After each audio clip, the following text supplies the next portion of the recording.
जय हिंद everyone. So welcome to our YouTube channel. तो देखिए, अभी तक हम एसएसबी पे 2-3 वीडियो कर चुके हैं, है ना। अब लगभग 100 डेज़ आपके बचे हैं अप्रॉक्सीमेटली, सीडीएस में या एफकेट में भी, एनडीए में भी, है ना। तो अब भी हम शुरू करने वाले हैं थोड़ा रिटन का, क्योंकि रिटन के बाद ही तो एसएसबी दोगे। देखिए, आज की वीडियो है पॉलिटिकल साइंस पार्ट 1 है, जिसमें हम एक देखेंगे कॉन्स्टिट्यूशन मेकिंग कैसे हुआ, प्रीएम्बल क्या है, और कुछ इम्पोर्टेंट फैक्ट्स जो क्वेश्चंस जिसके बारे में पूछे जाते हैं एग्ज़ाम में। अब देखिए, अगर मैं बात करूं इस वीडियो की, तो मैं इस वीडियो में तो डिटेल में ये सारे तीनों टॉपिक समझाऊंगा। इसके बाद आप मेरे को कमेंट में बता देना आपको डिटेल्ड वीडियो चाहिए या आपको बस इम्पोर्टेंट फैक्ट्स या टॉपिक्स चाहिए जिनसे मैक्सिमम क्वेश्चन आने के चांसेस हैं, है ना। कमेंट करके ज़रूर बताना ताकि मेरे को पता चले कि आगे से वीडियो कैसे अपलोड करना है। बाकी मैं तो यही प्रेफर करूँगा कि आप डिटेल्ड वीडियो देखें, है ना, ताकि आपकी नॉलेज भी तो थोड़ी बहुत इम्प्रूव हो। अभी 4 लोग खड़े हैं, कोई डिस्कशन, 1 मिनट, है ना, 4 लोग खड़े हैं, कोई डिस्कशन चल रहा है, तो आपको समझ में भी तो आना चाहिए कि हाँ भाई क्या डिस्कशन चल रहा है। तो बाकी आप लोग बता देना, ठीक है। तो अब शुरू करते हैं। देखिए, पहले समझना होगा पॉलिटी है क्या। पॉलिटी है एक प्लान या एक स्ट्रक्चर, है ना, जिसके थ्रू आप किसी भी एरिया को, यहाँ पे वो एरिया क्या है, कंट्री, आप रूल करोगे, रेगुलेट करोगे, है ना, और वहाँ पे डिसिप्लिन मेंटेन करोगे। अब आपको किसी भी एरिया में डिसिप्लिन मेंटेन करना है ना, उस एरिया को रेगुलेट करना है, तो उसके लिए आपको कुछ रूल्स एंड रेगुलेशंस की ज़रूरत होगी, है ना। बिना रूल्स एंड रेगुलेशंस के तो ये पॉसिबल है नहीं। तो उसी रूल्स एंड रेगुलेशंस को लिखने के लिए जिस बुक में वो लिखे गए उसको नाम दिया गया कॉन्स्टिट्यूशन। ये एक बुक है ना, जिसमें कुछ रूल्स एंड रेगुलेशंस हैं जो ज़रूरी हैं किसी भी कंट्री में डिसिप्लिन मेंटेन करने के लिए, ठीक है। अब आप कोई भी बुक पढ़ते हो तो उस बुक के फर्स्ट पेज पे, जिसको हम बोलते हैं प्रीफेस, इस प्रीफेस में इस बुक की एक समरी लिखी होती है ना। इस प्रीफेस को पढ़ के आपको एक आइडिया लग जाता है, एक आइडिया आपको आ जाएगा कि बुक के अंदर क्या क्या है, ठीक है। तो बुक के बारे में जो आइडिया देता है वो होता है प्रीफेस। तो ऐसी एक कॉन्स्टिट्यूशन है जिसमें इतने सारे रूल्स एंड रेगुलेशंस हम अभी लिखने वाले हैं, है ना। तो जो भी पढ़ेगा वो पहले हम ऐसा करें कि उसको एक प्रीफेस प्रोवाइड करें, ठीक है, जिससे वो प्रीफेस देख के ये पता लगा सके कि आगे बुक में क्या आने वाला है, ठीक है। तो इसी प्रीफेस को, कॉन्स्टिट्यूशन के प्रीफेस को नाम दिया गया प्रीएम्बल, ठीक है। तो अब इंडियन पॉलिटी में 2 चीज़ें हो गई, एक अपने पास कॉन्स्टिट्यूशन है और एक प्रीएम्बल है। तो अब हम पहले बात कर लेते हैं कॉन्स्टिट्यूशन की, ठीक है। अब देखिए, हमें बनाने हैं रूल्स एंड रेगुलेशंस। कोई भी रूल्स एंड रेगुलेशंस हमें बनाने हैं तो स्टेप क्या होगा, पहले हम उनको बनाएंगे, है ना। तो बनाने का जो काम करता है वो होता है लेजिस्लेटिव। इसका काम है बनाना। अब रूल बनने के बाद इनको क्या करेंगे, एनफोर्स करेंगे, लागू करेंगे। तो वो काम होता है एग्जीक्यूटिव का, इनका काम है एनफोर्समेंट। अब ज़रूरी नहीं है ना, जो आपने रूल जो बनाया है, रूल जो आपने बना दिया वो सही भी हो सकता है या गलत भी हो सकता है। तो एक रिव्यू सिस्टम भी होना चाहिए, धोनी रिव्यू सिस्टम, मजाक कर रहा हूँ। तो एक रिव्यू सिस्टम होना चाहिए जो ये देख सके कि जो आपने रूल्स एंड रेगुलेशंस बनाए हैं इनको एनफोर्स तो कर दिया, बट क्या ये पब्लिक के लिए सही है या नहीं। तो इस जो रूल्स को देखेगा, जो लॉज को रिव्यू करेगा, वो एक बॉडी बनाई गई जिसका नाम दिया गया जुडिशरी। जुडिशरी का काम क्या है? रिव्यू करना। तो अपने कॉन्स्टिट्यूशन में 3 बॉडीज़ हैं, एक लेजिस्लेटिव है, एक एग्जीक्यूटिव है, एक जुडिशरी है। आई होप यहाँ तक क्लियर होगा। ठीक है, अब आगे बात करते हैं कॉन्स्टिट्यूशन बना कैसे। देखिए, कॉन्स्टिट्यूशन है क्या वो तो समझ लिया, अब कॉन्स्टिट्यूशन मेकिंग की बात करते हैं। हाँ, तो फर्स्ट ऑफ ऑल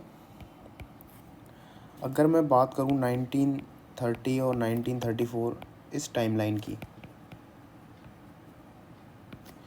तो इस टाइमलाइन में जो ब्रिटिशर्स थे,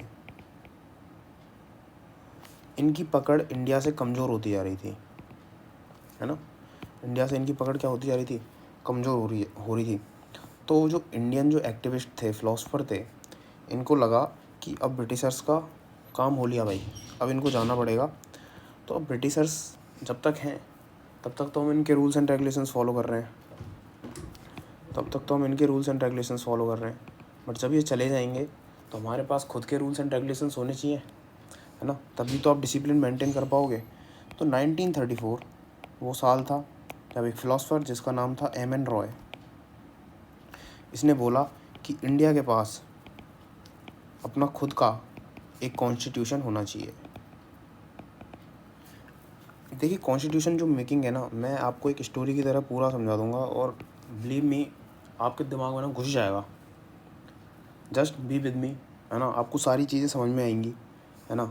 तो 1934 वो साल था जब एम.एन. रॉय ने कहा कि भाई हमारे पास खुद का एक कॉन्स्टिट्यूशन होना चाहिए। अब जब कॉन्स्टिट्यूशन होना चाहिए, अब कॉन्स्टिट्यूशन इतनी बड़ी रूल्स एंड रेगुलेशंस की बुक, अब कोई एक आदमी तो इसको लिख ही नहीं देगा, एक पर्सन तो इसको लिखेगा नहीं, बस की भी नहीं है।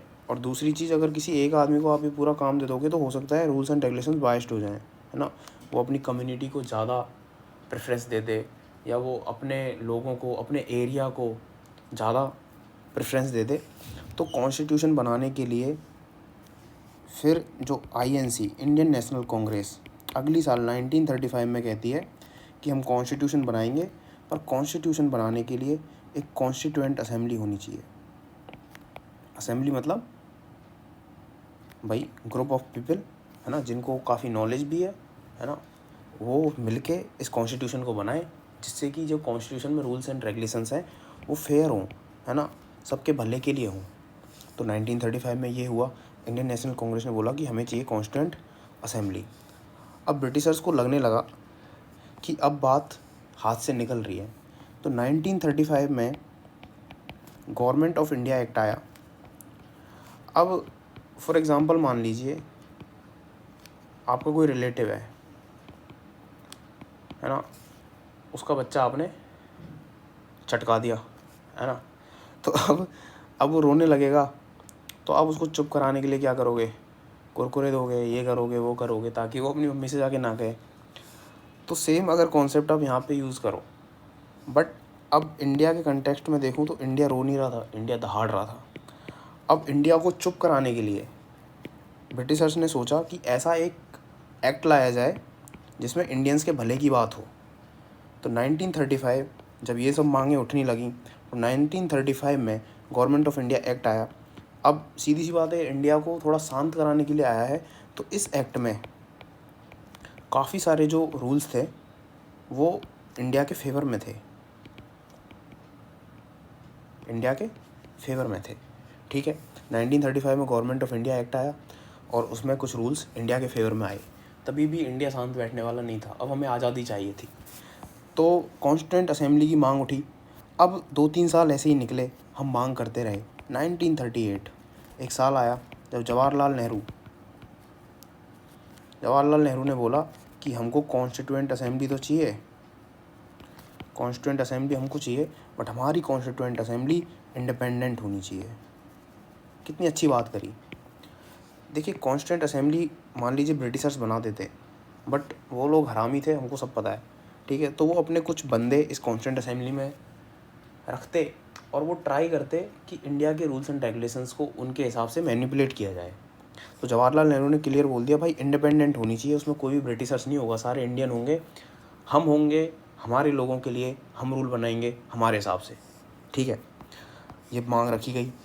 बट हुआ क्या, जैसे ही ये मांग आग पकड़ रही थी तो 1939 वो साल जब सेकेंड वर्ल्ड वॉर स्टार्ट हो गया। अब सेकेंड वर्ल्ड वॉर जैसे ही स्टार्ट हुआ तो पूरे वर्ल्ड में उथल पुथल होने लगी। तो अभी ये मांग हमारी ऐसे ही रह गई।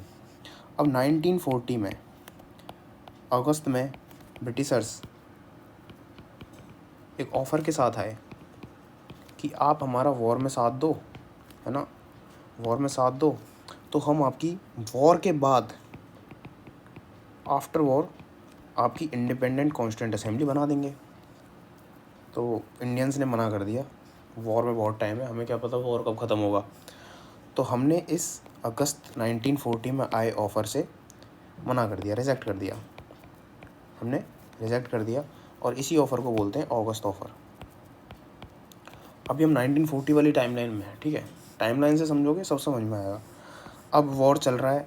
अब 2 साल बाद 1942 स्ट्रैफर्ड क्रिप्स ये आता है, सेम बात बोलता है कि वर्ल्ड वॉर 2 में साथ दो, वॉर ख़त्म होगा तो इंडिपेंडेंट कॉन्स्टिट्यूंट असेंबली बना देंगे। इस बार भी हमने रिजेक्ट कर दिया। अब हम ना परेशान हो गए इनकी इन बातों से, बार बार सेम बात, साथ दो बना देंगे, साथ दो बना देंगे। परेशान हो के आदमी जब फ्रस्ट्रेटेड हो जाता है ना, फिर बात बदल जाती है और हमने शुरू कर दिया क्विट इंडिया मूवमेंट 1942 में। अब 1942 में हम क्विट इंडिया मूवमेंट शुरू कर चुके हैं, है ना।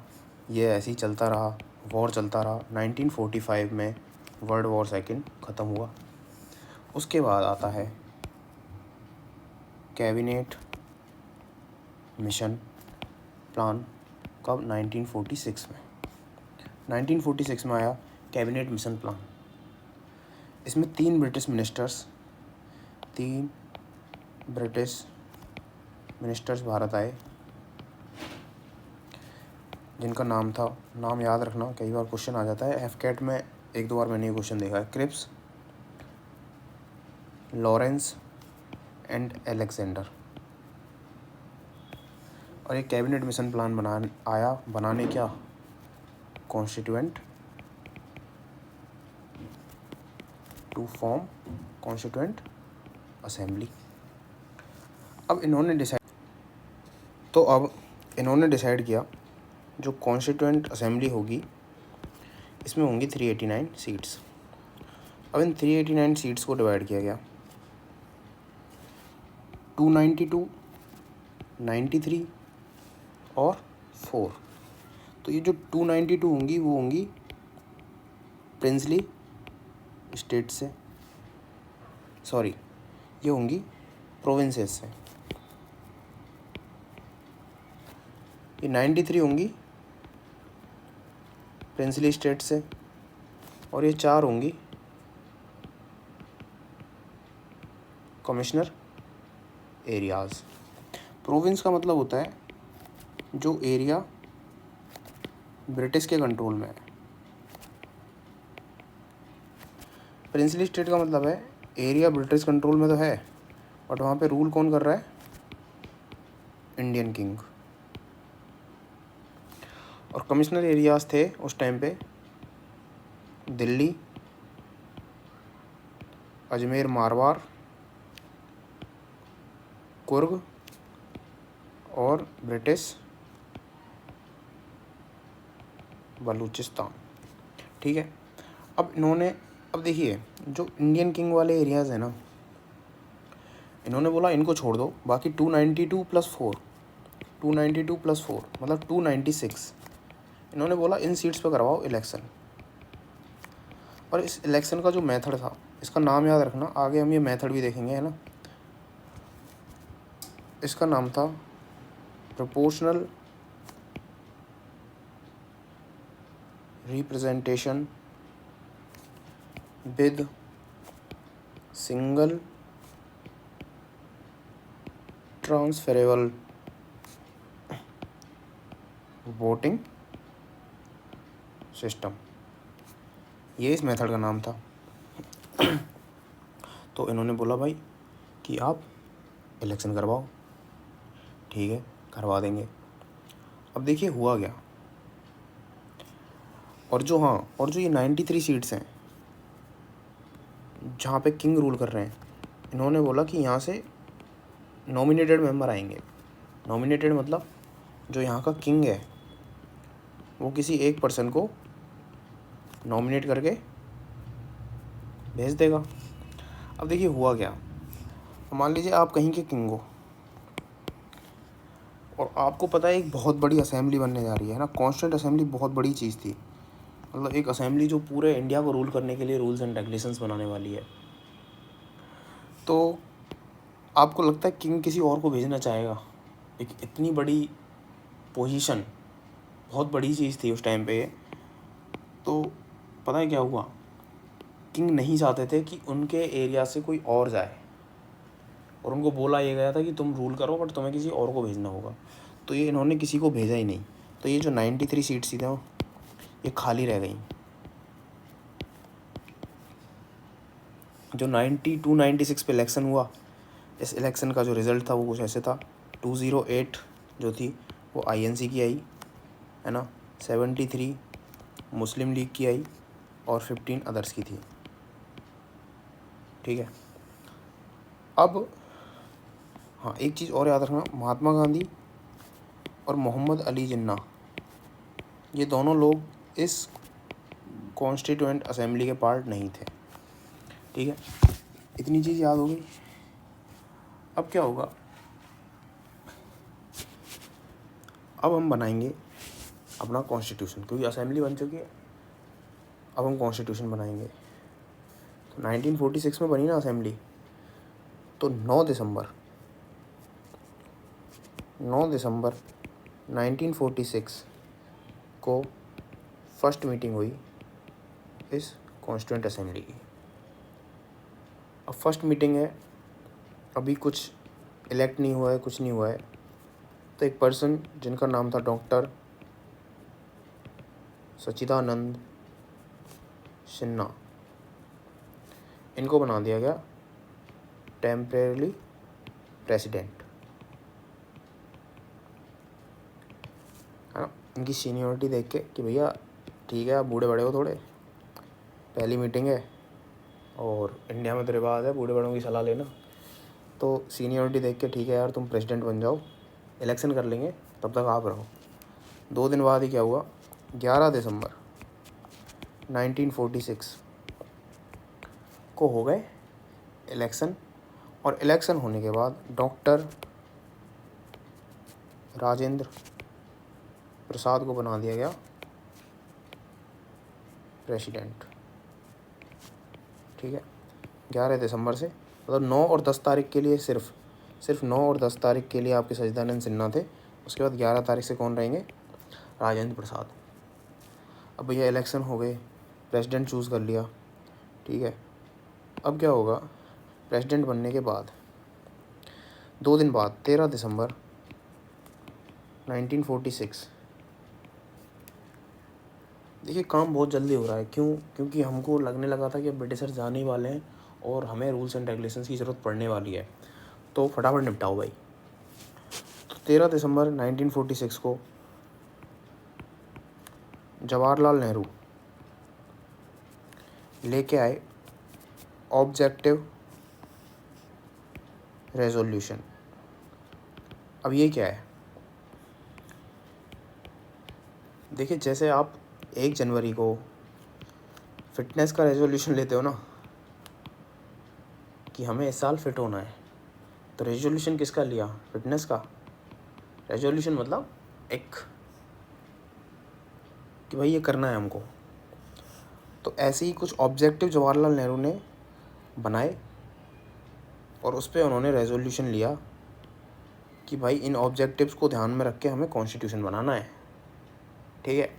अब इस ऑब्जेक्टिव रेजोल्यूशन में क्या क्या था, इन्होंने बोला कि जो इंडिया होगा, फर्स्ट पॉइंट, वो इंडिपेंडेंट,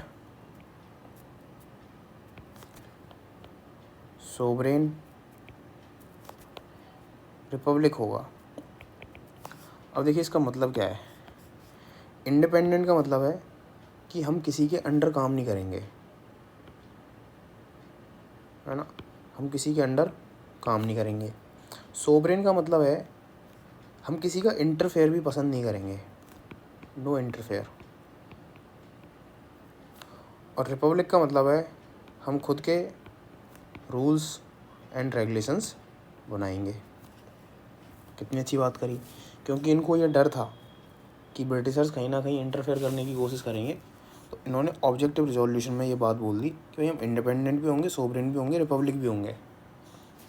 दूसरा पॉइंट, इन्होंने बोला कि जो हमारे स्टेट्स हैं इनको हम नाम देंगे इंडियन स्टेट्स, ताकि ये कहीं और नहीं जाएं। और अगर किसी अदर देश को, कोई कंट्री है, उनको ऐड होना है इंडिया से, तो वो ऐड हो सकते हैं, ठीक है, कोई दिक्कत नहीं है। तीसरी बात इन्होंने बोली, जो स्टेट की बाउंड्रीज़ हैं, स्टेट की जो बाउंड्रीज़ हैं वो डिटरमाइन करेगी कौन, कॉन्स्टिट्यूंट असेंबली ही बताएगी कि भैया ये बाउंड्रीज़ होंगी। चौथी बात, जो स्टेट्स होंगे उनको इंडिविजुअल पावर दी जाएगी। देखिए मेरे को ये बात बहुत अच्छी लगी। आप इसका रीज़न देखिए, स्टेट को इंडिविजुअल पावर देने की बात की गई। देखिए उसके पास कुछ रीज़न रहे होंगे। देखिए पहला रीज़न ये रहा होगा कि इंडिया बहुत बड़ा देश है, तो अगर हम एक ही गवर्नमेंट बना देंगे जो सेंट्रल लेवल पे होगी, तो इतनी बड़ी एरिया, इतनी बड़ी कंट्री को कंट्रोल करना, रेगुलेट करना, पहली बात तो टफ होगा। दूसरी चीज़ ये थी, इंडिया का कल्चर बहुत डाइवर्स है ना। अब डाइवर्स कल्चर की वजह से, फॉर एग्ज़ाम्पल राजस्थान में पानी नहीं है, भाई पानी बहुत है राजस्थान में, बट फॉर एग्ज़ाम्पल मैं बता रहा हूँ, राजस्थान में पानी नहीं है, पंजाब में पानी है, तो हो सकता है राजस्थान को वाटर मैनेजमेंट को लेके कुछ अलग लॉज की ज़रूरत पड़े, जिसकी ज़रूरत पंजाब को नहीं है। तो इसलिए इन्होंने बोला कि स्टेट को अलग पावर दो, कि कुछ जो चीज़ें वहाँ की गवर्नमेंट अपने हिसाब से देख सकें, एरिया की एक जो नीड है उसके हिसाब से कुछ रूल्स एंड रेगुलेशंस वो भी बना सकें। तो इसी ऐसे करके स्टेट को इंडिविजुअल पावर देने की बात की गई। उसके बाद इन्होंने बोला कि जस्टिस मिलेगा भाई। जस्टिस किस बेसिस पे, सोशल भी मिलेगा, इकोनॉमिकल भी मिलेगा एंड पॉलिटिकल भी मिलेगा। सोशल का मतलब होता है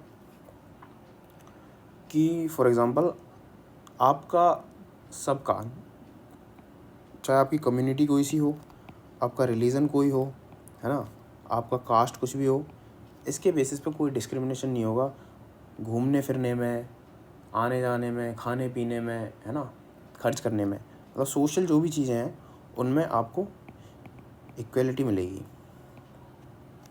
इकोनॉमिक का मतलब हुआ, इन्होंने बोला कि equal pay for equal work, मतलब अगर बराबर काम है तो उसके बराबर पैसे मिलेंगे। पॉलिटिकल का है कि पॉलिटिक्स में कोई भी जा सकता है ना, पॉलिटिक्स में कोई बाउंडेशन नहीं है। तो इस तरह से जस्टिस की बात की गई। फिर इन्होंने अगली बात की कि इक्वलिटी मिलेगी कौन से बेसिस पे, अपॉर्चुनिटी के बेसिस पे, है ना, सभी को इक्वल अपॉर्चुनिटी मिलेंगी। क्योंकि उस टाइम पे जो माइनॉरिटीज़ थे, है ना, जो बैकवर्ड क्लास थे, उनको बहुत दबा के रखा गया था, है ना। तो अगर क्यों, और इंडियंस को भी इस चीज़ की आदत पड़ गई थी ना, जो हायर क्लास अपने आप को मानते थे वो भी यही चाहते थे कि ये लोग दबे रहें। तो जवाहरलाल नेहरू ने बोला कि नहीं, अपॉर्चुनिटी सबको इक्वल मिलेगी, है ना। उसके बाद क्या हुआ, फ्रीडम की बात करी, फ्रीडम थॉट्स की, एक्सप्रेशन की, belief, faith, worship, vocation, association और एक्शन। फ्रीडम की बात करी। उसके बाद इन्होंने बोला वही जो माइनॉरिटीज़ हैं और जो बैकवर्ड क्लास हैं, इन लोगों को भी सारे फ़ायदे मिलेंगे, है ना, इनको भी सारी अपॉर्चुनिटीज़ मिलेंगी, अपॉर्चुनिटीज़ और बेनिफिट्स इनको भी मिलेंगे। अब ये कब आया है? ये था पूरा ऑब्जेक्टिव रेजोल्यूशन जिसमें 8 पॉइंट थे, और इसको लाए थे कब? 13 दिसंबर को। 13 दिसंबर को ये ऑब्जेक्टिव रेजोल्यूशन आया, और लगभग 1 महीने बाद या 1 महीने से थोड़े ज़्यादा दिन, 22 जनवरी 1947 को इसको अडॉप्ट कर लिया गया। ठीक है भैया, हमारे नेहरू जी, हमने आपकी बात मान ली है, जैसा आप कहोगे ऐसे ही काम होगा, इसी हिसाब से हम बना देंगे। ठीक है। अब जुलाई 1947, अब देखिए जनवरी तक पहुंच चुके हैं हम, काम चालू है, अब काम चालू हो चुका है। ठीक है। जुलाई 1947 में इंडियन इंडिपेंडेंस एक्ट आया।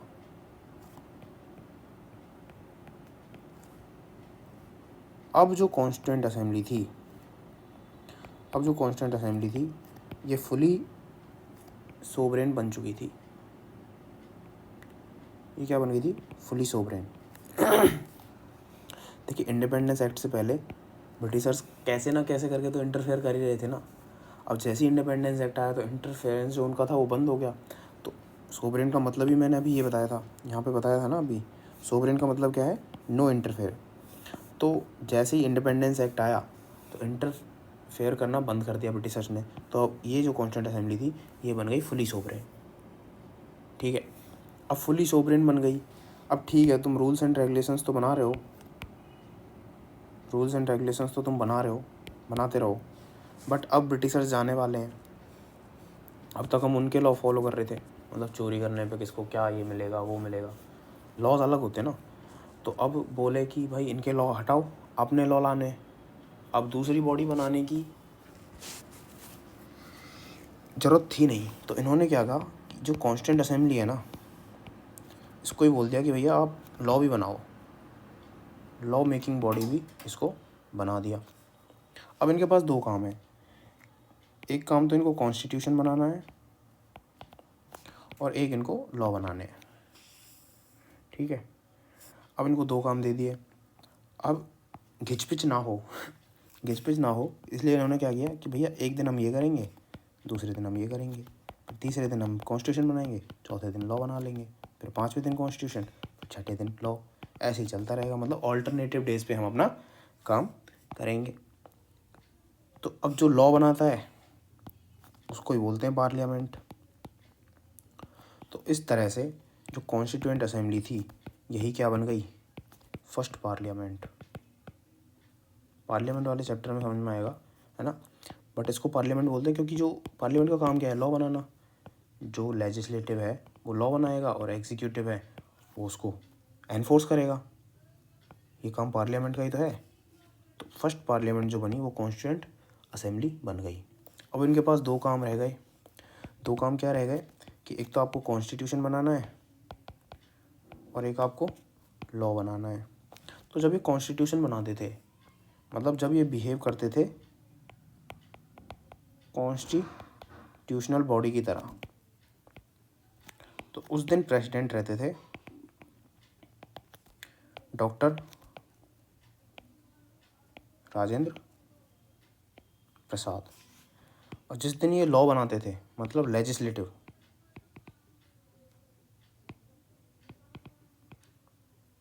लॉ कौन बनाता है? लेजिस्लेटिव। जिस दिन ये लॉ बनाते थे उस दिन प्रेसिडेंट रहते थे जीबी मावलनकर। इस तरह से काम चलता रहा। अभी जुलाई में अपन, ठीक है, और 22 जुलाई 1947 को क्या हुआ? हमने अडॉप्ट कर लिया, अडॉप्टेड नेशनल फ्लैग को अडॉप्ट कर लिया। ठीक है। भाई चलते रहे, काम चलता रहा। अब फिर एक चीज़ ये आई कि ये जो हम कॉन्स्टिट्यूशन बना रहे हैं,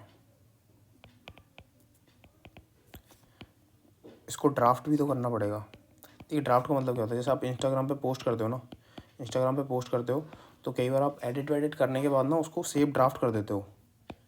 सेव ड्राफ्ट का मतलब ये है कोई ऐसी चीज़ जिसमें अभी एडिटिंग भी की जा सके, कुछ चेंजेस करने हैं तो वो भी अपन कर सकें, तो उसको बोलते हैं ड्राफ्ट। तो ऐसे ही कॉन्स्टिट्यूशन का ड्राफ्ट बनाने के लिए भी ज़रूरत पड़ेगी।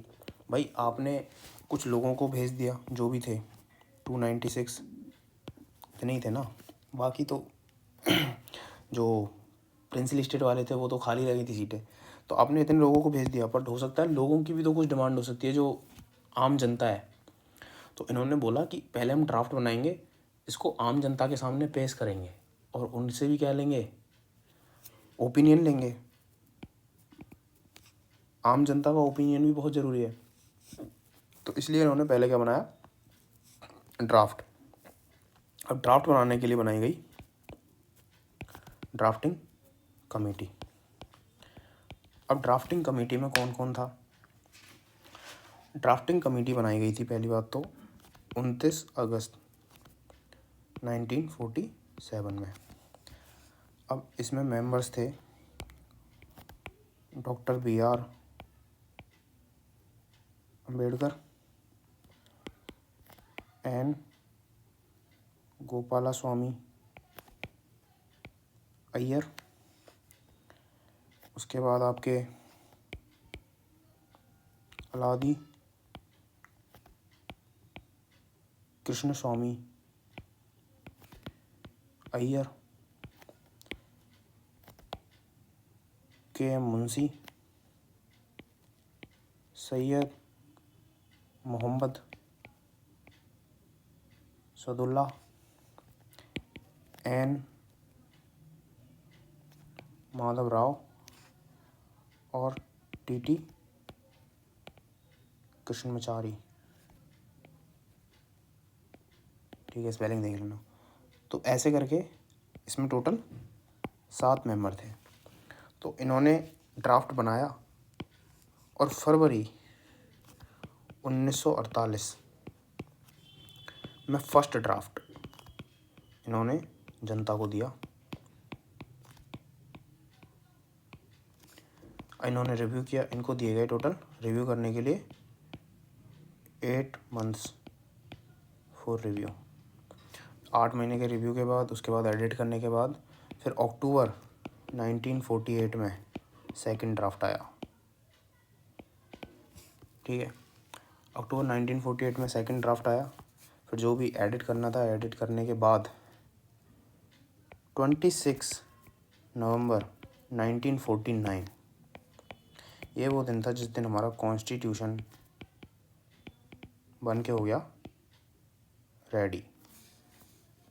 अब देखिए 9 दिसंबर 1946 यही दिन था ना जब फर्स्ट मीटिंग हुई थी। फर्स्ट मीटिंग ऊपर बताया था। तो 9 दिसंबर से 26 नवंबर तक हम आ गए, तो मतलब 2 साल 11 महीने और 18 दिन लगे पूरा कॉन्स्टिट्यूशन बनाने में। तो देखिए जो कॉन्स्टिट्यूशन आपका अडॉप्ट हुआ ये 26 नवंबर को ही हो गया था, बट जो फुल इनेक्टमेंट होता है ना वो हुआ था 26 जनवरी 1950 को, जिसको हम बोलते हैं रिपब्लिक डे। इस तरह से हमारा कॉन्स्टिट्यूशन का पूरा काम हो गया। अब इस कॉन्स्टिट्यूंट असेंबली में भी कुछ मेजर कमिटीज़ बनाई गई है ना। भाई काम डिवाइड करना पड़ता है ना। अब देखिए पूरी टाइमलाइन मैंने 1950 तक समझा दी है कैसे कॉन्स्टिट्यूशन बना। अब कुछ अदर चीज़ें देख लेते हैं ना। तो कुछ मेजर कमिटीज़ बनाई गई।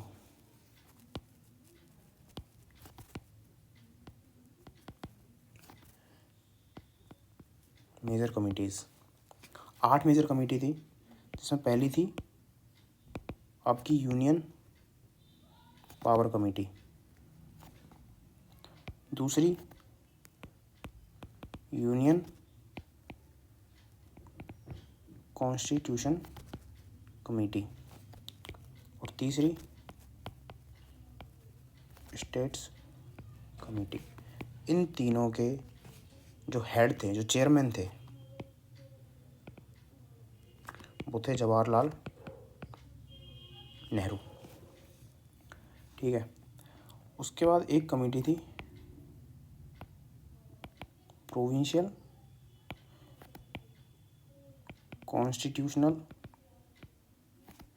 कमेटी और एक थी एडवाइजरी।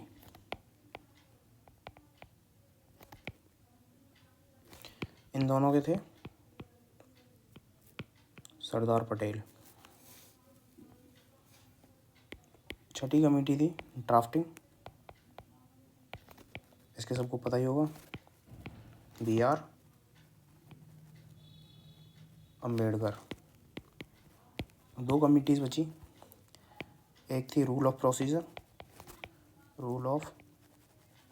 प्रोसीजर और एक थी स्टीयरिंग कमेटी। इन दोनों के थे डॉक्टर राजेंद्र प्रसाद। कुछ माइनर कमिटीज़ भी बनी थी ना, वो इतनी इम्पोर्टेंट है नहीं। बाकी मेरे नोट्स में जो जहाँ लिखी हैं मैं वहाँ से ग्रुप में डाल दूँगा, तो आप पढ़ लेना। ठीक है। तो इस तरह से हमारा कॉन्स्टिट्यूशन बन के हो गया रेडी। अब देखिए बाद में क्या हुआ। इसके बाद कॉन्स्टिट्यूशन रेडी हो गया। अब इन्होंने बोला भाई इसका प्रीफेस भी बना लो। प्रीफेस क्या है इसका? प्रीएम्बल। ठीक है। अब प्रीएम्बल की बात आई। हाँ तो देखिए प्रीएम्बल। अब प्रीएम्बल से पहले एक चीज़ और देख लीजिए, एक वर्ड आता है अमेंडमेंट। देखिए अब कॉन्स्टिट्यूशन बनाने वालों का विज़न देखिए, कितना लॉन्ग विज़न था उनका। वो 1946-47 के आसपास कॉन्स्टिट्यूशन बना रहे थे, और तब की कंडीशंस को देख के उनको पता था कि ये रूल्स एंड रेगुलेशंस होने चाहिए। बट उनको ये भी पता था कि आगे जाके कंडीशंस चेंज होंगी, तो हो सकता है रूल्स को चेंज करने की ज़रूरत पड़े, मतलब कॉन्स्टिट्यूशन को चेंज करने की ज़रूरत पड़े। तो कॉन्स्टिट्यूशन को चेंज करना ही क्या कहलाता है? अमेंडमेंट कहलाता है। इसके लिए अलग से एक आर्टिकल लिखा गया, आर्टिकल 368। इसमें बात की गई कैसे कैसे कौन कौन सी चीज़ों को किस किस वे से अमेंड किया जा सकता है। अमेंड का मतलब चेंज करना। कॉन्स्टिट्यूशन में चेंज करने को एक वर्ड दे दिया गया जिसका नाम है अमेंडमेंट। बस इतनी बात समझानी थी। ठीक है। अब आ जाते हैं प्रीएम्बल पे। भाई प्रीएम्बल क्या है? प्रीफेस है, इंट्रोडक्शन है। किसका? कॉन्स्टिट्यूशन का। भाई इंट्रोडक्शन है तो आपको अपना इंट्रोडक्शन देना है। ठीक है। मैं बोलूँ अपना कुछ एक पेपर दिखाओ जिससे आपका थोड़ा बहुत इंट्रोडक्शन मिल जाए, तो आप अपना आईडी कार्ड शो कर सकते हो, अपना आईडी कार्ड। तो एक ज्यूरिस्ट थे जिनका नाम था NK पलखीवाला, एक ज्यूरिस्ट थे। इन्होंने यही बोल दिया कि भाई ये जो है ना प्रीएम्बल जो है वो क्या है? आईडी कार्ड है, आइडेंटिटी कार्ड है। किसका? कॉन्स्टिट्यूशन का। Identity card of constitution. ऐसे काफ़ी सारे लोगों ने अलग अलग टर्म दी, वो हम देख लेंगे, है ना। बहुत क्वेश्चन आया, FCAT में आ जाता है क्वेश्चन, CDS में भी कई बार आ जाता है। ठीक है। तो NK पलखीवाला ने इसको बोल दिया क्या? प्रीएम्बल को आईडी कार्ड कॉन्स्टिट्यूशन का। अब देखिए प्रीएम्बल में काफ़ी सारी चीज़ें लिखी हुई हैं। इसमें लिखा है कि जो पीपल ऑफ इंडिया हैं, people of India are resolved into sovereign, socialist, secular, democratic और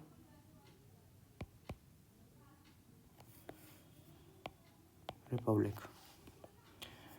तो ये चीज़ें लिखी हुई हैं। सोवरेन का मतलब मैंने समझा दिया कि हम इंडिपेंडेंट हैं, किसी का इंडिपेंडेंट है और किसी का इंटरफेयर हमको नहीं चाहिए भैया।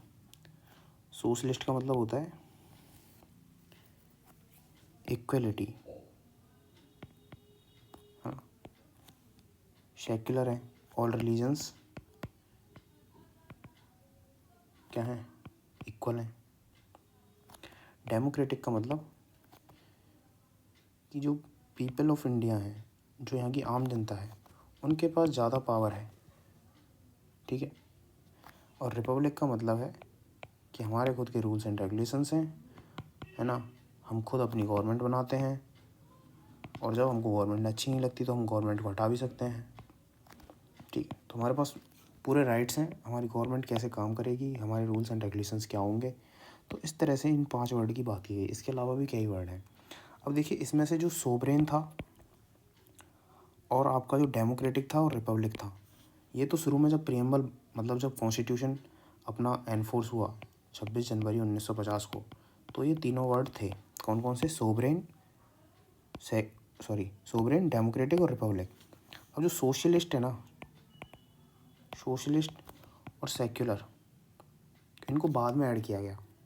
कब ऐड किया गया इनको? मैंने बताया था कुछ भी चेंज करना है तो उसको क्या बोलते हैं? अमेंडमेंट। तो 42nd अमेंडमेंट से, 42nd अमेंडमेंट हुआ 1976 में, और इन दोनों वर्ड्स को ऐड किया गया, सोशलिस्ट को और सेक्युलर को। देखिए, इनको शुरू में ऐड क्यों नहीं किया गया, उसका रीज़न है, तब हम ब्रिटिशर्स के कंट्रोल में थे। तो एक कार्ल मैक्स था, कौन था? Karl Marx. इन्होंने बोला, इनके हिसाब से जो सोशल का मतलब होता है ना, सोशलिज्म, इनके हिसाब से सोशलिज्म का मतलब था कि जो रिसोर्सेज हैं वो इक्वल डिस्ट्रीब्यूट होंगे। पर इंडिया की कंडीशन क्या थी उस टाइम? इंडिया की कंडीशन ये थी, जो माइनॉरिटीज़ थे, जो बैकवर्ड क्लास थी, उनको दबा के रखा गया था, है ना। अब एक आदमी के पास 100 रुपये हैं, इसको ऐसे समझिए, एक आदमी के पास 100 रुपये हैं और एक के पास 10 रुपये हैं, है ना। वो गवर्नमेंट के पास हैं 100 रुपये। तो कार्ल मैक्स के हिसाब से ये जो गवर्नमेंट के जो 100 रुपये हैं ना, इनको 50-50 डिवाइड कर दो, तो ये कितने हो गए? 150। ये कितने हो गए? 60। तो ये आदमी तो अभी भी नीचे ही है ना। ये तो बोलता था कार्ल मैक्स का सोशलिज्म। अब गांधी का सोशलिज्म क्या बोलता था कि आपको अपॉर्चुनिटी मिलेगी इक्वल बनने की, अपॉर्चुनिटी इक्वल बनने की। इसका मतलब ये है कि ये 100 हैं, ये 10 हैं, तो हम आपको अपॉर्चुनिटी देंगे 10 वाले को। अब देखिए, 100 वाले को अगर आप कम अपॉर्चुनिटी भी दोगे ना, तो वो पहले ही वेल्थी है, ठीक है, उसको ज़्यादा अपॉर्चुनिटी की ज़रूरत है नहीं। बट 10 वाले को ज़्यादा अपॉर्चुनिटी की ज़रूरत है। तो इन्होंने यही बोला कि अपॉर्चुनिटी हम डिवाइड करेंगे उसी हिसाब से कि इक्वल बन सकें। अब ये चीज़ ना यहाँ के लोग उस टाइम नहीं समझ पाते, क्योंकि हम ब्रिटिशर्स के अंडर थे, है ना, उनका इम्पैक्ट हमारे माइंड पे था। तो इसलिए ये सोच के इस सोशलिस्ट को ऐड नहीं किया गया। इसलिए 42nd अमेंडमेंट हुआ 1976 में, जब जनता थोड़ी ठीक हो गई, उनको चीज़ें समझाई गई कि भाई हमारे यहाँ पे गांधीयन सोशलिज्म है, मतलब आपको अपॉर्चुनिटी मिलेगी इक्वल बनने की। तो 42nd अमेंडमेंट में सोशलिज्म या सोशलिस्ट वर्ड को ऐड कर दिया गया। सेम सेक्युलर के साथ था, है ना। उस टाइम सेक्युलरिज्म का मतलब ब्रिटिशर्स में क्या था कि कोई रिलीजन ही नहीं है, ये नहीं है, वो नहीं है। तो यहाँ पे चीज़ें ख़राब हो जाती है अगर हम उसी टाइम इसको ऐड कर देते। सो उस टाइम सेक्युलरिज्म का मतलब ये था कि गवर्नमेंट आपके रिलीजन में इंटरफेयर ही नहीं करेगी, कुछ भी हो जाए चाहे। बट अपने यहाँ पे क्या है कि भाई कुछ हो जाएगा ना, तो गवर्नमेंट उसमें इंटरफेयर करेगी और उसको सॉर्ट आउट करेगी। ये सेक्युलरिज्म है यहाँ पे, ठीक है। तो ऑल रिलीजन्स हमारे लिए इक्वल हैं, हम सबको प्रिजर्व करेंगे। तो इसलिए सेक्युलर को भी बाद में जोड़ा गया। तो ये समझ में आ गया। इसके बाद जो है लिबर्टी, लिबर्टी मतलब भाई फ्रीडम। लिबर्टी है हमारे पास, इक्वलिटी है, फ्रेटर्निटी है, फ्रेटर्निटी मतलब ब्रदरहुड, इंटीग्रेशन, है ना, हमको एक साथ रहना है।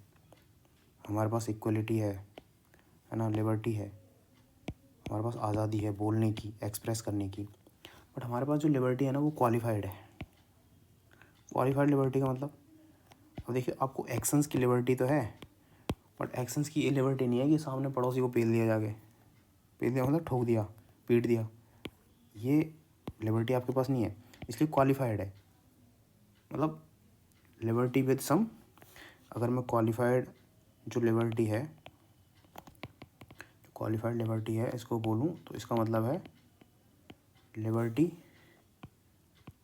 With some restrictions. एक्शंस तो ले सकते हो पर एक्शंस ऐसे नहीं होने चाहिए जो वॉयलेंस क्रिएट कर दें। इस तरह से प्रीएम्बल में बातें हैं, ठीक है। अब क्या हुआ, एक चीज़ और, अब देखिए प्रीएम्बल में ना बस एक मोटे मोटे तौर पे ये सब लिखा हुआ है कि हम सोवरेन हैं, सोशल हैं, सेकुलर हैं, डेमोक्रेटिक हैं, रिपब्लिक हैं, है ना, लिबर्टी है, इक्वलिटी है, फ्रेटर्निटी है, जस्टिस की भी बात है, हाँ जस्टिस भी है, सॉरी। तो हमारा जो प्रीएम्बल उसमें जस्टिस भी है, वही सोशल, इकोनॉमिकल एंड पॉलिटिकल। देखिए पॉलिटिकल जस्टिस का एग्जांपल बताऊँ, अभी देखिए अब जो इलेक्शन चल रहा है ना, उसमें एक अमरिंदर पाल जो है ना, जो खालिस्तान का जिस पे वो चल रहा है, देखिए वो जेल में है, तब भी वो नॉमिनेशन उसका एक्सेप्ट कर लिया गया है ना, नॉमिनेशन उसका एक्सेप्ट कर लिया गया। ये पॉलिटिकल लिबर्टी है, मतलब हमारे यहाँ पे पॉलिटिक्स में कोई भी आ सकता है ना। कई सारे नेता हैं और भी जो जिन पे केस पेंडिंग भी है ना, जिनके ऊपर केस पेंडिंग भी है और वो कन्विक्टेड भी हैं, कई केसों में कन्विक्टेड हैं वो, तब भी इलेक्शन लड़ रहे हैं। तो ये पॉलिटिकल जस्टिस है हमारे यहाँ पे। इकोनॉमिकल मैंने बता ही दिया, equal pay for equal work. Social मैंने बता ही दिया, ठीक है। तो जस्टिस की भी बात है। अब देखिए जो ये प्रीएम्बल है, अब इस प्रीएम्बल में क्या है, ये सारी बातें लिखी हुई हैं जो मैंने बताई। अब इसमें कहीं रूल्स एंड रेगुलेशंस नहीं है, कोई रूल रेगुलेशन नहीं लिखा ना प्रीएम्बल में। तो ये बात उठी कि भाई ये जो प्रीएम्बल है ये कॉन्स्टिट्यूशन का पार्ट है या नहीं, कॉन्स्टिट्यूशन, पार्ट ऑफ कॉन्स्टिट्यूशन, इस पर क्वेश्चन मार्क लग गया। क्योंकि कॉन्स्टिट्यूशन में तो रूल्स एंड रेगुलेशंस है, बट प्रीएम्बल में कहीं भी रूल्स रेगुलेशंस नहीं है। तो ये क्वेश्चन मार्क लगा कि ये पार्ट है या नहीं। तो एक बेरोबरी यूनियन केस हुआ, बेरोबरी यूनियन केस 1960 में हुआ, ठीक है। इसमें बोला कि पार्ट नहीं है, not the part of constitution, constitution का पार्ट नहीं है। सब कॉन्स्टिट्यूशन का पार्ट नहीं है तो ठीक है, 1960 में ये बोल दिया गया। फिर एक गोलकनाथ केस हुआ, गोलकनाथ केस हुआ था आपका 1967 में। उसमें भी सेम बात बोली कि पार्ट नहीं है। लेकिन इसके बाद क्या हुआ, केशव नंदा भारती केस हुआ, केशव नंदा भारती केस हुआ। कब हुआ ये, केशव नंदा भारती केस कब हुआ, 1973 में। इसमें बोल दिया कि जो प्रीएम्बल है वो पार्ट ऑफ द कॉन्स्टिट्यूशन है।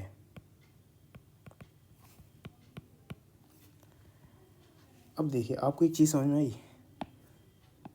अब ऊपर चलते हैं वापस। मैंने आपको बोला था कि 42nd अमेंडमेंट हुआ था, 42nd अमेंडमेंट हुआ था 1976 में। मतलब इससे पहले 41 अमेंडमेंट हो चुके थे। तो उससे पहले 41 अमेंडमेंट में क्यों चेंज नहीं किया, इसलिए ही चेंज नहीं किया क्योंकि हमने देखा कि 1973 से पहले हम इसको पार्ट ऑफ द कॉन्स्टिट्यूशन मान ही नहीं रहे थे। और मैंने तुमको यहाँ बताया था कि ये जो अमेंडमेंट है ना, ये बस कॉन्स्टिट्यूशन के लिए ही वैलिड है क्योंकि इसका आर्टिकल कॉन्स्टिट्यूशन में है। देखिए आप कनेक्ट करिए चीज़ों को कि अमेंडमेंट, हमने बोला कि कॉन्स्टिट्यूशन में अगर हमें चेंज करना है तो उसके लिए अमेंडमेंट है, ठीक है साहब, कॉन्स्टिट्यूशन में चेंज करने के लिए अमेंडमेंट है। 1973 से पहले पहले हम मान रहे हैं कि कॉन्स्टिट्यूशन का पार्ट ही नहीं है प्रीएम्बल। जब कॉन्स्टिट्यूशन का पार्ट ही नहीं है तो इसमें अमेंडमेंट कैसे कर दें, तो इसलिए तब तक हम अमेंडमेंट नहीं कर पाए थे। फिर जब पार्ट बन गया, केशव नंदा भारती केस में सुप्रीम कोर्ट ने बोल दिया कि ठीक है भाई ये पार्ट ऑफ द कॉन्स्टिट्यूशन है, तो उसके 3 साल बाद जब अमेंडमेंट हुआ 42nd अमेंडमेंट, तब हमने ये 2 वर्ड और इनके साथ एक और वर्ड ऐड हुआ था, वो था इंटीग्रिटी। तब इन 3 वर्डों को 42nd अमेंडमेंट के साथ ऐड किया गया। अब आपको मेरे को लगता है कि चीज़ें क्लियर होंगी कि क्यों इतना टाइम लगा, ठीक है। ये सारी चीज़ें हो गई। अब काफ़ी लोगों ने इसको अलग अलग नाम दिए हैं, ठीक है। तो एक तो मैंने बता दिया, जो पलखी वाला थे इन्होंने बोला था इसको आईडी कार्ड, इसके अलावा रेड इंक ले लेते हैं भाई, ठीक है। अब आगे बात करें तो के एम मुंशी एक थे भैया, के एम मुंशी।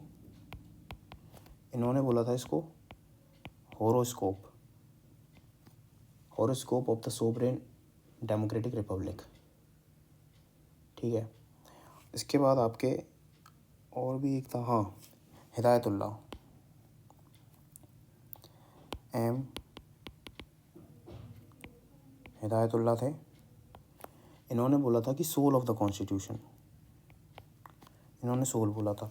तो ऐसे करके अलग अलग लोगों ने अलग अलग नाम दिया, ठीक है। तो ये मैच ऑफ द फॉलोइंग में भी आ सकता है, हो सकता है ऐसे यहाँ नाम लिख दे पलखीवाला, मुंशी और हिदायतुल्लाह, ठीक है।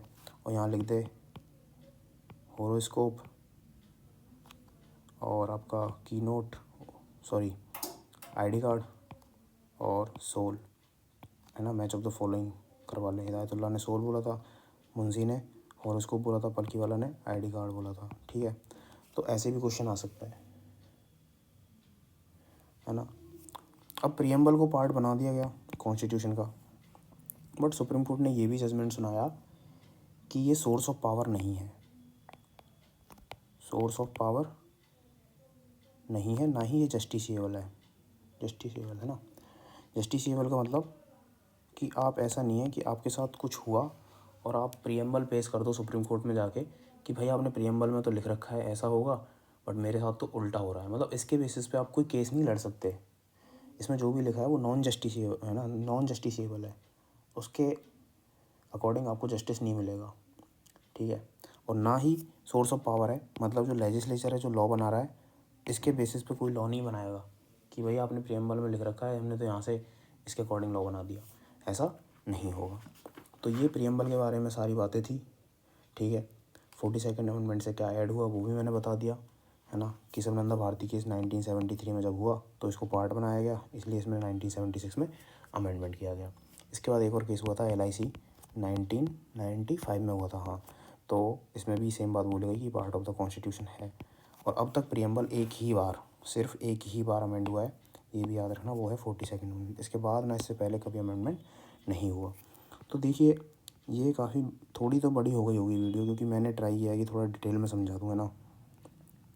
तो आप कमेंट में बता देना आपको ऐसी डिटेल्ड वीडियो चाहिए, है ना। थोड़ा टाइम तो आपको देना पड़ेगा अगर आपको चीज़ें समझनी है तो, या फिर आप बोल दो कि भाई पॉइंट टू पॉइंट समझाओ, है ना, जिससे एग्ज़ाम क्लियर हो जाए, बस और तो क्या ही करना है। तो आप कमेंट में ज़रूर बताना, ठीक है। बाकी मैं एक चीज़ सोच रहा हूँ कि एक अपन क्या करें, नेक्स्ट मंथ SSB के लिए बैच स्टार्ट करने का सोच रहा हूँ। कुछ थोड़े सीरियस कैंडिडेट्स हों 15-20, तो जो भी इंटरेस्टेड हैं वो यहाँ पे भी कमेंट करके बताएं, है ना। और टेलीग्राम ज्वाइन कर लें, टेलीग्राम फौज जंक्शन नाम से ही है, ठीक है। तो टेलीग्राम ज्वाइन कर लो, वहाँ पे आप कमेंट करके बता सकते हो अगर आप इंटरेस्टेड हो तो, ठीक है। नहीं तो कोई दिक्कत नहीं है। बाकी इसका ज़रूर बताना कि अपने को डिटेल्ड वीडियो चाहिए, या फिर कि भाई बस एग्ज़ाम क्लियर हो जाए उतना। आई होप जो मैंने समझाया, जैसे मैं टाइमलाइन लेके चला तो आपको चीज़ें समझ में आई होंगी। और मैं सही स्पीड से पढ़ा रहा हूँ, ना धीरे है ना तेज़। तो अगर आप मेरे को सुन रहे हो और वीडियो देख रहे हो तो आप साथ साथ नोट्स भी बना सकते हो, नोट्स बना लो, है ना। अपने हाथ से लिखते हो ना तो चीज़ें ज़्यादा याद रहती हैं। फिर चाहे आप उल्टा सीधा भी लिख दोगे ना कहीं का कहीं भी, तो भी आपको याद आ जाएगी कि हाँ ये है, ठीक है। अब कुछ चीज़ें रह गई हैं, जैसे कि हमने कहाँ से क्या लिया है, कैसे बनाया, कौन कौन से फीचर्स हैं कॉन्स्टिट्यूशन के, वो अगली वीडियो में अपन कवर कर लेंगे, ठीक है। आई होप ठीक है, हो गई होगी शायद 40-50 मिनट की वीडियो, बट मैंने चीज़ें ट्राई की हैं कि मैं डिटेल में समझाऊँ। बताना, एक तो SSB के बैच का कमेंट में बताओ